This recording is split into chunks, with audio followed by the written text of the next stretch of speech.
Good afternoon once again, and how are you? Welcome to Capuchin TV and today's special program, taking care of your psycho-spiritual well-being. My name is Reverend Father Dr. Joyce Pius Segunjobi, and I'm here with you again today, still on this episode where we actually continue with the treatment of addiction.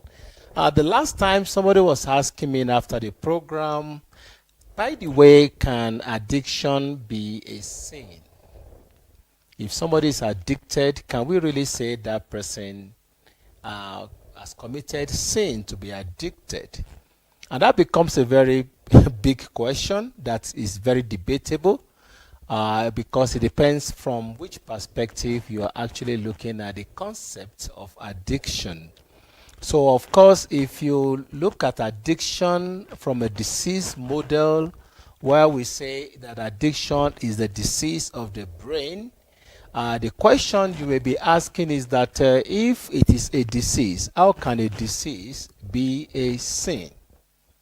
If it's a disease of the brain, how can that be a sin? Can somebody having cancer be a sin? Can somebody having diabetics be a sin? Can somebody who is having, maybe Down syndrome be a sin? You can go on and on like that and begin to ask whether if somebody who is having a disease is also have committed a sin. Of course, we know that there are some occasions where sin can actually lead to a particular disease. And if you look at Jesus Christ, for example, in Luke chapter 5, when they brought him a paralytic, if you remember the story, they opened the roof to look at, to lower this man in front of Jesus Christ. The only thing Jesus told him was that, get up, your sins are forgiven. And people begin to ask the question, how can you just say that? But of course, Jesus could have used other words to heal this guy, but because probably most likely his sin, his paralysis was caused by the particular sin. That sin had to be lifted before you can talk about healing. Once again, but that is when you look at it from the scriptural perspective. And of course, there are other things that could, like those who actually blaspheme against God, they begin to have some kind of skin disease. We know about that too. But that's not what we're talking about here. When we talk about addiction, we say it's the disease of the brain.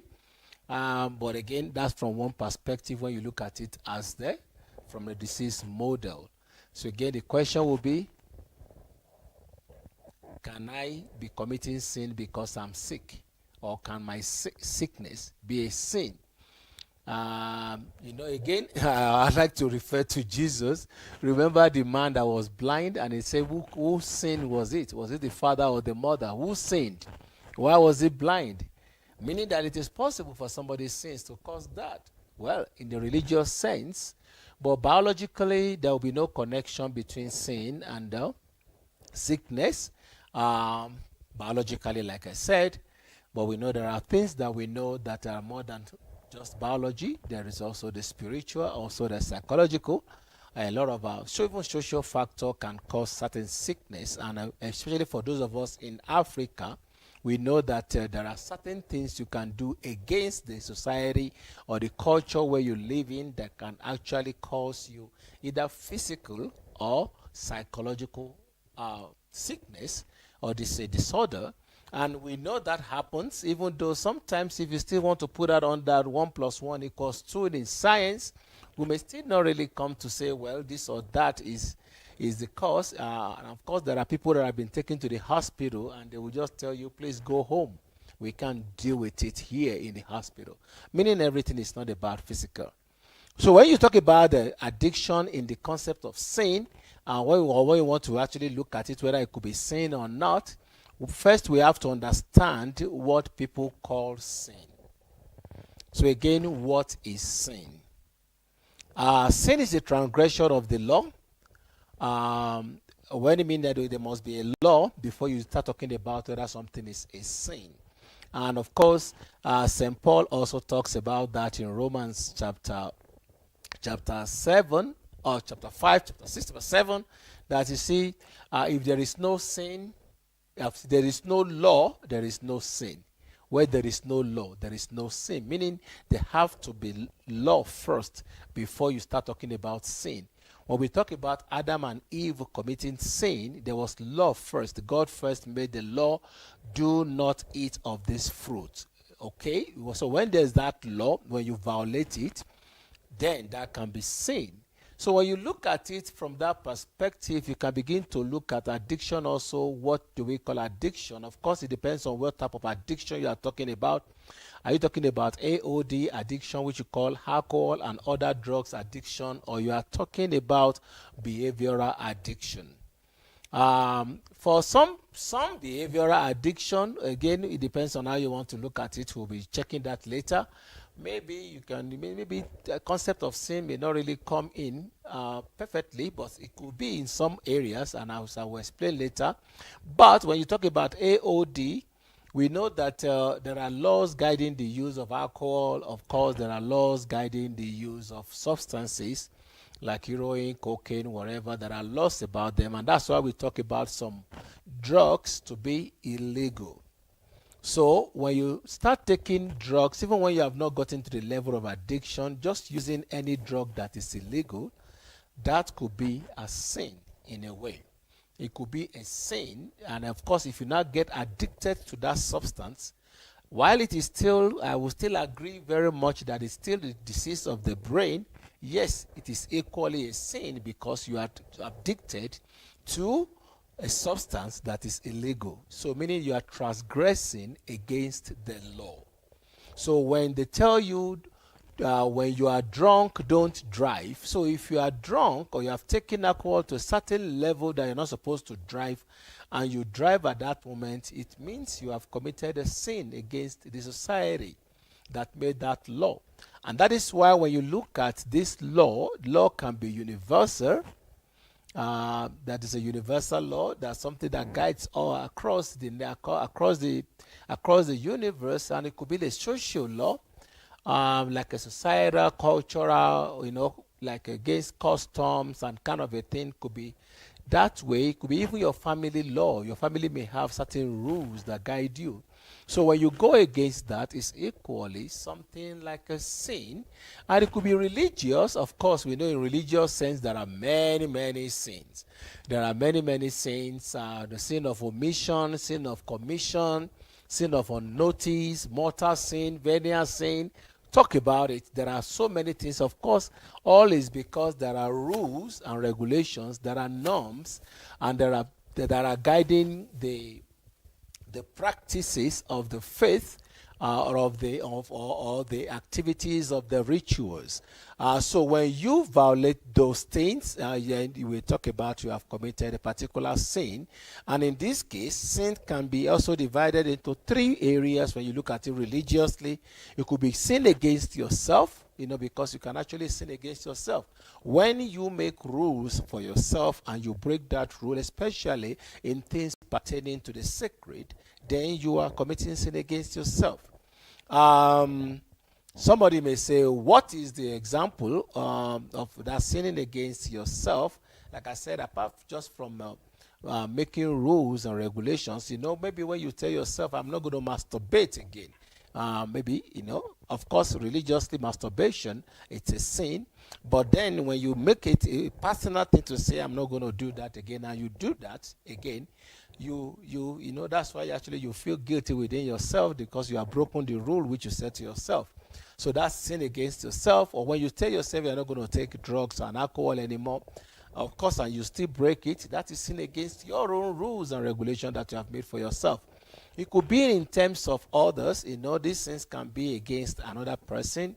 When you hated somebody, when you are unforgiving, when you are cheating on somebody, stealing somebody, that goes to other people. You sin against people, and in that case, actually, that needs reconciliation. That you need to approach the person and ask for forgiveness of sin of that person. And of course, it could be against God. So when you sin against yourself or against others, it actually automatically means that you're actually sinning against God, because you are making all these promises and all these rules and regulations or norms in a religious sense. And then when you talk about religious sense, you can't take the divine out of it. So it can be that way.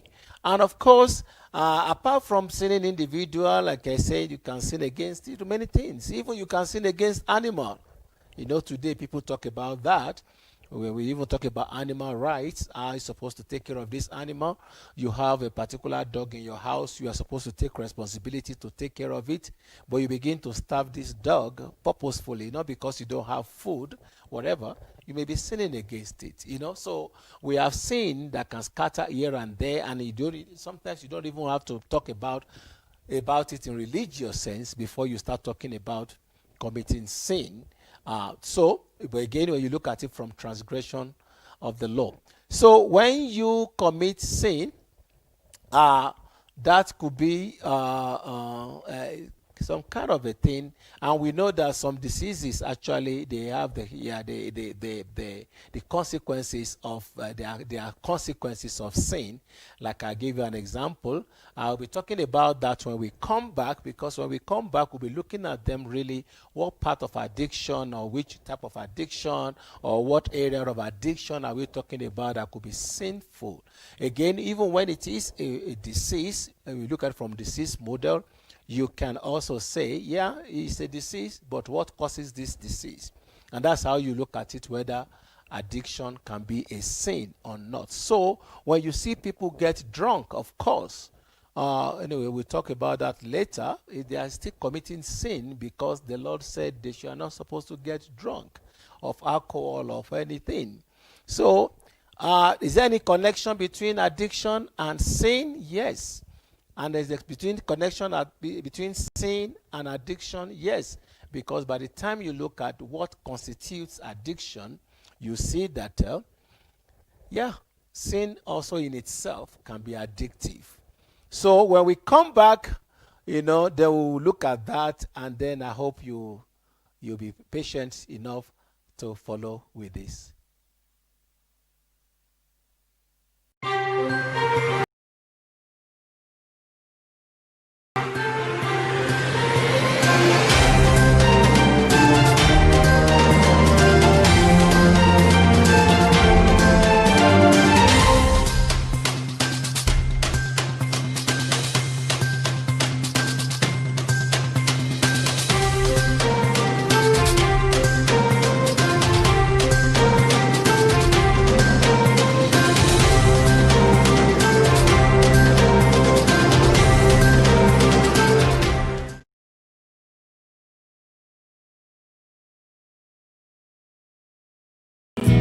Are you looking for a quiet, productive, unique and relaxing location at the coast? Consolata Guest House has got it all for you. We are located in Likoni at the south coast. We have elegant, spacious and comfortable rooms at different packages for single and group occupancy at a pocket-friendly rates. We have excellent internet connection and spacious grounds for special events such as weddings and shooting. We provide fresh, delicious and healthy meals to cater for your health needs. In addition, we have a chapel to nourish you spiritually. For more information, booking and reservations, call us on 0768 117 280 or 0737 958 120. Email us at consolataguesthousemombasa@gmail.com.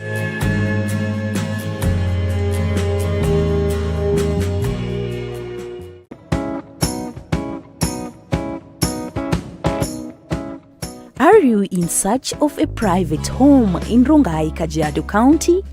Look no further. Meadows Maisonette is up for sale. An alluring 4-bedroom ensuite in a strategic and desirably peaceful neighborhood. Located along Mudaura Road, off Magadi Road, just 100 meters from Magadi Road. The property is a modern architectural masterpiece with astounding finishings on the walls, floors and ceilings. Enjoy ample parking space, enough fresh water supply and a sizable garden. The maisonette is well secured with a long-lasting impregnable gate and electric fence. Call us today on 01 13 129 888 or 0778244780 to schedule a tour with us and get fine details of this homey home, Meadows Maisonette. This is the real deal.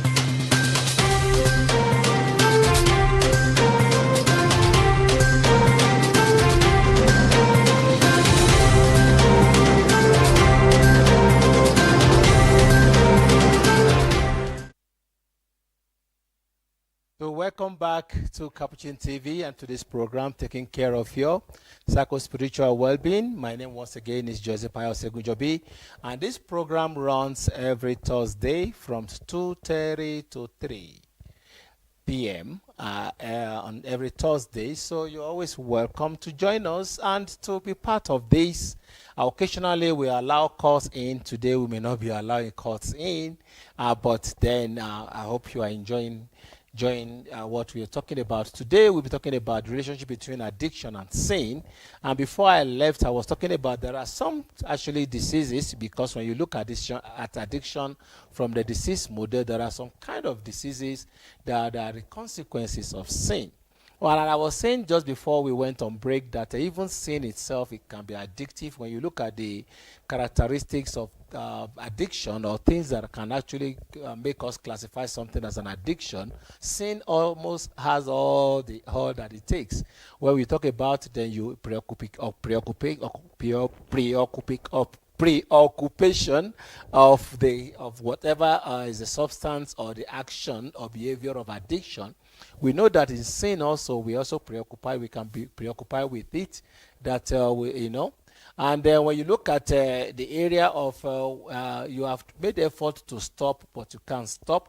And you see that in sin also, how many times have you told God you will not commit a particular sin again? Or even you told your parents, let's even leave God aside, you told your parents that you never do this or do that again, and you still get back into the same maladaptive behavior, or kind of ungodly behavior or immoral behavior.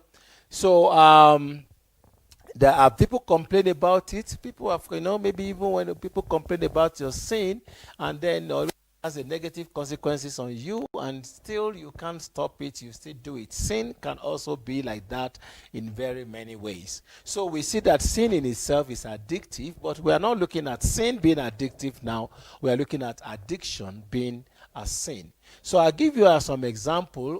Gluttony, of course, we know in religious sense is a sin, when you overeat. And of course, in a psychologically, overeating is, we call it binge eating, when you binge eat, and especially for those who are bulimia, anorexia, bulimia, who actually will have to binge drink and be vomiting. We know it's a disorder psychologically. But when you talk about addiction, also people who are addicted to particular food can actually binge drink. They can be called gluten. So, or gluten, sorry. So again, you see, in that sense, you can say, well, it is not the fact that they are sick alone that is just make it. It's not because of that makes them really sinful, committed sin. No, it's because of the action, the pattern which they have taken, where they overeat. And of course, psychologically, like I said, even when you binge eat, that's not nice at all. So look at another one. You talk about people who have sexually transmitted diseases, STD. Or maybe it got to other diseases that we don't know. Yeah, of course, somebody can actually have that. The sexually transmitted disease itself as a disease is not the same. But what led to sexually transmitted disease? Is it because you are cheating on your wife? Or because you are fornicating? So when you look at it, that when you have premarital sex, which you call fornication, or you are doing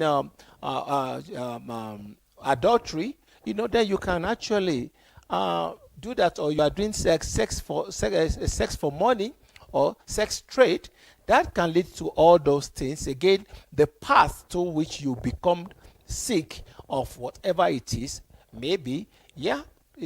So when you have that, they say it's because of your sin that you got that. Even we know there are some cancers that are actually because of that. Take for instance when you are smoking. Of course, you can debate that whether smoking is a sin or it's not a sin.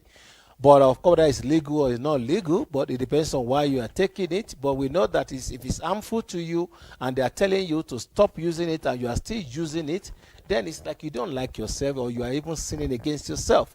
So that's also, and if it leads to cancer, or in terms of somebody who is drinking alcohol and you have the cancer of the liver, or you have what you call the sick, another disease of the liver that is called the liver cirrhosis, yes, it's because you have been binge drinking, which is also is a kind of a gluten, and like you are engaging in an action that is not supposed to be. You are abusing the substance, and when you are abusing the substance, or abusing someone, or abusing something, then you may as well be committing sin, because you are not using or relating with those things or those people or those situations in a normal way you are supposed to relate with them. So you can say in that sense that yes, some disease can be. So we know that addictive behaviors, according to a Redemptorist father, his name is Dennis J. Billy. He was a former John Cardinal Crowe Chair of Moral Theology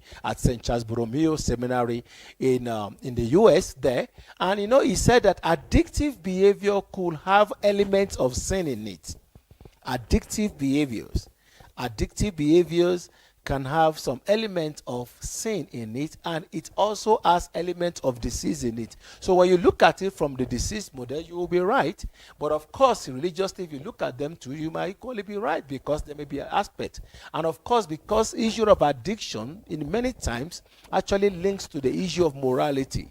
Even though sometimes, or this day, we don't want to look at addiction as a kind of a moral decadence, but whether you like it or not, it has those elements in them. So, also we know that addiction by nature actually weakens your freedom, because it's like when you say you are addicted, it's like you are possessed. That's why I always define addiction as a compulsive obsessive possession. Compulsive obsessive possession. It's a compulsion, it's an obsession, and it's a possession. And when addiction takes over you, you actually lose your control. But guess what? Addiction does not just come all by itself. It is a pattern of your lifestyle that have become that led you to become an addict. Well, I don't like to use that word, person with addiction. So, any individual can knowingly choose or misuse addictive substances such as opioid, cocaine, and heroin, meth, mushroom. Talk about it, the MDMA, the ecstasy. Talked about it. There are so many, and thereby, they commit grave sin when they do that. When they misuse it, they are committing grave sin. In fact, somebody called it, they are committing mortal sin. If they are talking about that, when you misuse. Why is the person talking about misusing? Is because most of these things are things we use normally. Many of us have taken opioid without knowing. When you go to the hospital for surgery and they give you anesthesia, you are probably taking some of those. And when you give you some painkillers like hydrocodone, oxycodone, you are taking opioid in a way that you don't know. But those are in the way they're supposed to be used. But when you misused is when either you are not following the prescription, or you are using it to alter your brain chemistry, or to alter the way you feel, then deliberately, then that actually can become a great sin. And somebody, like I said, call it a mortal sin. So addiction ultimately erodes a person's ability to choose otherwise. And Father Taglinetti, a professor of moral theology, also talked about that when you are in addiction, it erodes you of your ability to choose. It's as well as saying again what I said earlier, that it weakens your freedom. So the person with an addiction has become enslaved by the harmful substance, as weakened his freedom, make such person likely not guilty of mortal sin, but the venial sin, not guilty of sin at all.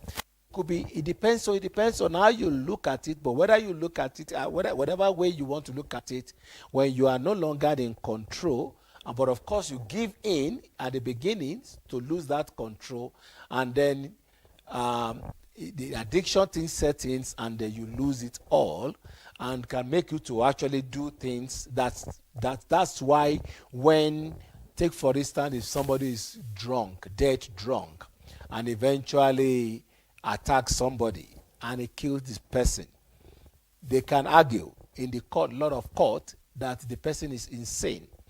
It's not in the right senses. Okay, so they will say you did not do this out of your free will. It was the alcohol that was making you to do it that way.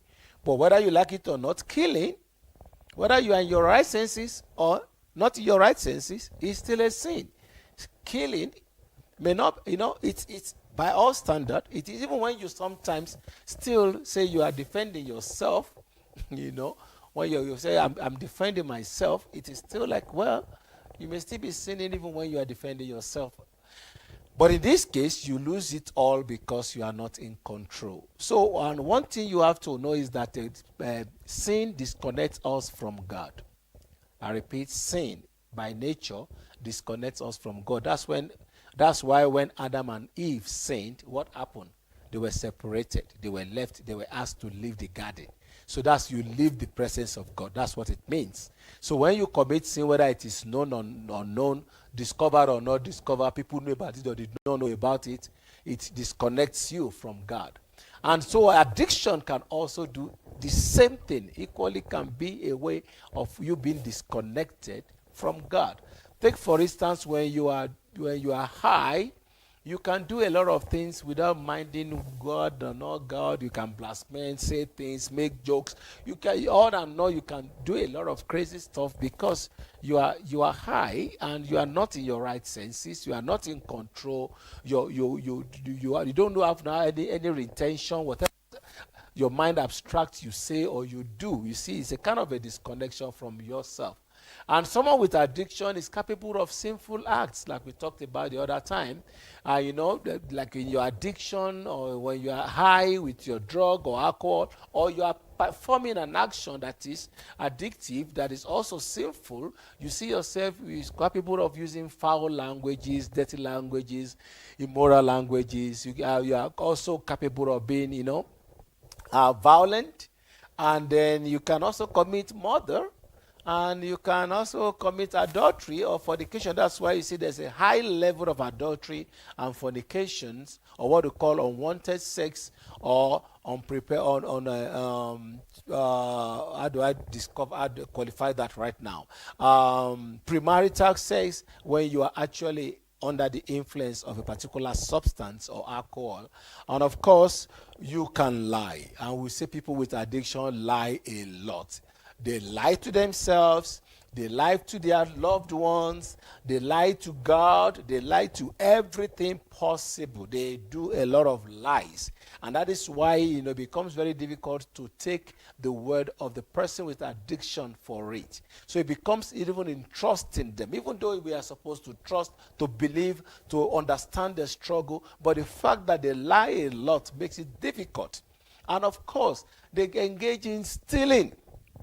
Stealing, take for instance, if you have been stopped from taking a particular drug or alcohol, and you don't, because they know you're having a problem with it, your parents or your family or your loved one, they begin to take anything money out of your sight, so that you don't keep using your money to do those things. Guess what? You may find yourself start stealing, picking things to sell so that you can buy drug, picking things to sell so that you can buy alcohol, because all that matters to you is that drug or that alcohol. Or you start spending money on that behavior. Maybe you are going to the place where there's prostitution or whatever, or a lot of things like that. Or you keep using your money to buy things, shopping addiction, or it could be a lot, or to gamble. And when they don't let make you to have access to that money again, you see yourself even selling your own property. When you by the time you finish selling your property, you start stealing some other people's property so that you can sell them all to continue to nurse and to make this addictive behavior to feed into it. So, like I said earlier, sin itself is addictive, and it's not a joke. So when people and actually, if you understand sin as an addiction, you will be more gentle with the person who is addicted. Because, like I always tell people, how many times have you told God you will not do this again?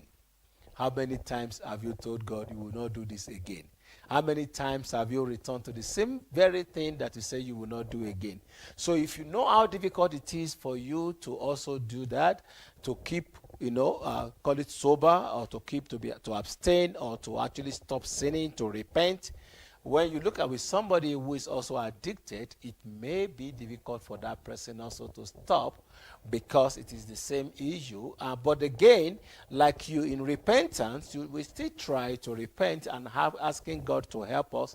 So should the addict also ask God to help. And that is one of the principles of the Alcoholic Anonymous, that those who follow the 12-step programs, that you admit that you are powerless over the whatever substance or behavior of addiction, and that only your higher power, which actually God in this situation, I don't like to use the word higher power actually. I believe God is my highest power. It's not just higher, because if it's higher power, then it means something else is higher than he is.